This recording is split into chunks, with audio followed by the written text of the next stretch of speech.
今晚冷空气豆豆咧活来，为今仔日暗时开始，中部以北甲宜兰拢会变较淡湿、较凉冷，各地气温嘛拢会降低。另外，昨昏是228连假休假的这一天，不过金门因为大雾真严重，海顶甲空气的交通大乱，包括小三通甲金门飞转来本岛的飞行机纸拢是慢分或者是无驶。 金门机场大厅规拢是人，不过自动报道的柜台规拢停来，每一间航空公司的班机拢是延前或者是取消。228连假休假日，金门大雾雾，自下昼开始航班暂停起降，影响上千位旅客行程。 你要上班吗？要等他宣布吧，因为时间还没到了。对，因为现在目前小三通起大雾就关掉了。如果真的起雾没办法回去怎么办？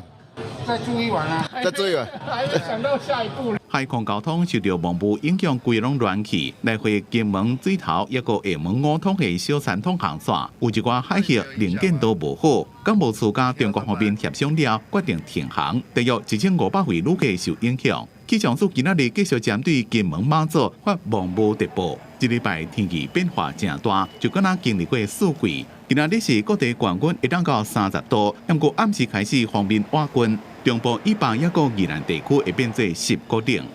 明天开始降温之后，可能在北部跟宜兰地区的白天的高温会从原本的30几度降到大概25度上下。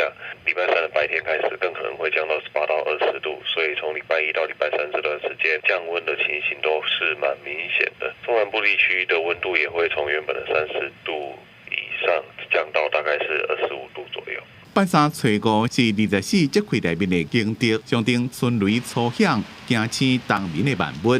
拄好初五到初7，华南云河区连续向东平线，再加上冷气团影响，各地天气会较冷，有当时可能会出现低降雨。初8、初9继续受到冷空气影响，北部加东北部天气也是冷，其他地区早暗温差较大，民众会当看得到日头，不过冬天的衫也是先卖收。公司新闻采访报道。